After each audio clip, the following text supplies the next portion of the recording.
Hello and welcome back to Milan Talk on the Walk. Hello guys, how you guys doing? It's been a minute. It's been too long of a minute to get to this point, to get back to you guys and talk Milan. Something I really like to do.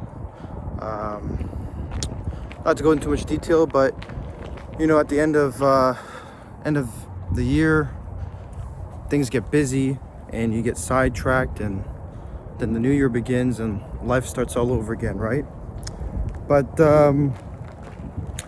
it's also kind of a reflection of what's going on with Milan at the moment.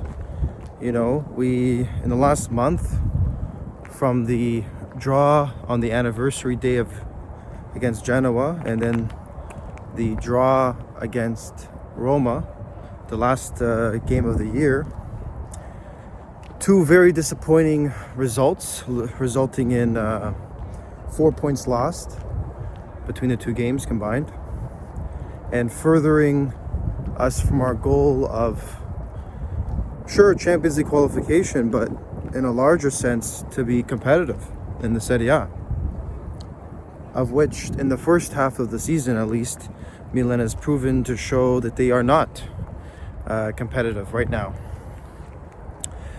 I think there's a lot of factors as to what happened in the first half of the season, and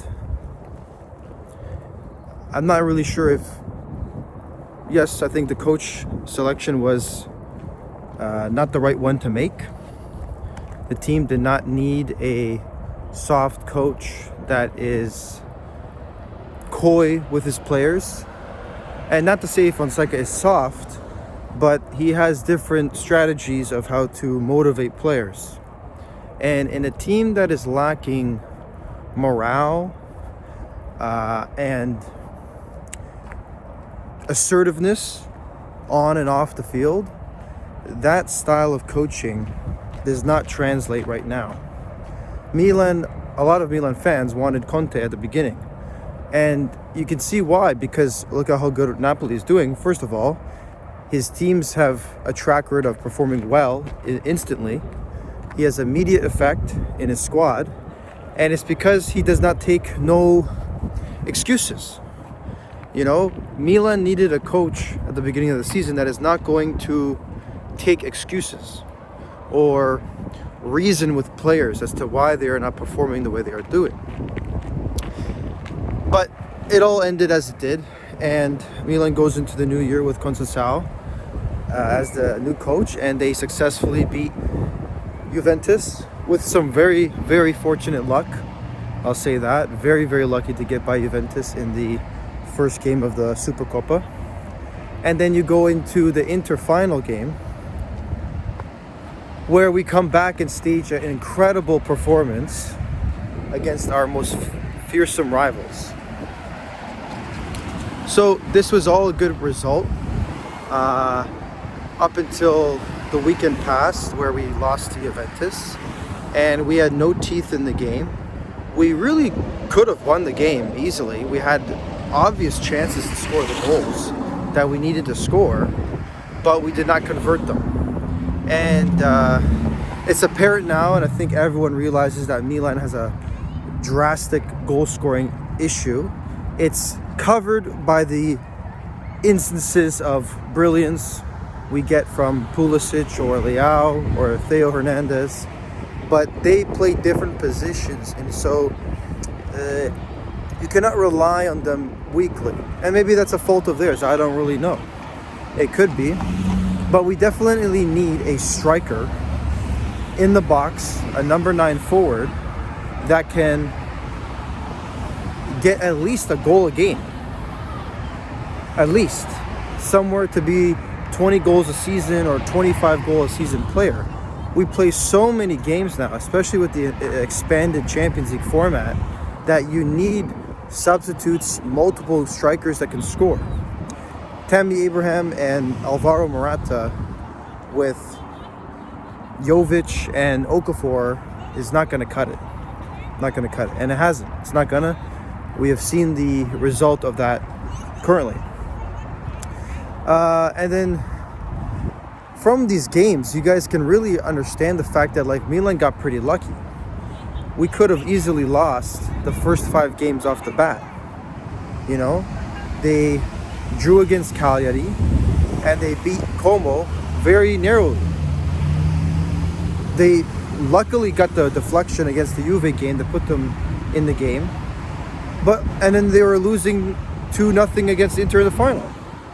So all these results of these good feel moments have been very, very fortunate to Milan. Very fortunate. We've had a lot of luck.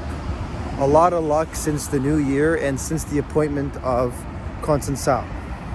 I'm not sure why, but I'll take it and we'll move on.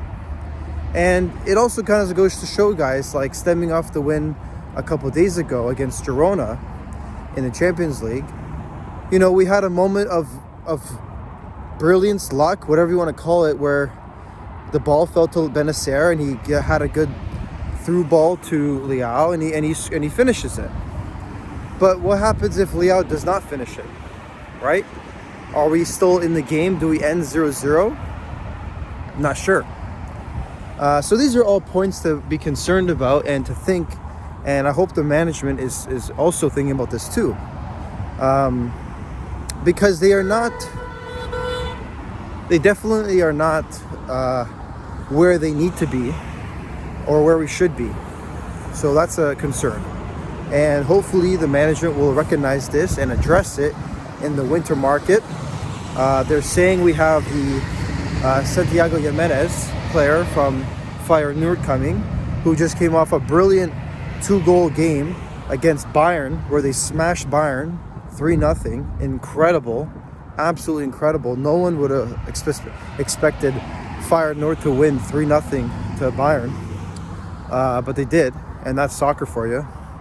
And to end on a good note, guys, Milan with this Girona win in the Champions League have won 5 games in a row in the Champions Leagues straight for the first time in 20 years. I believe it was since 2005 they haven't been on a Champions League run since. And we all know where they went in the end of the season. They went to the final. Shoulda, coulda won, but it played out how it played out. So Milan is definitely a team, guys, that is a work in progress, unfortunately, at the midway part of the season.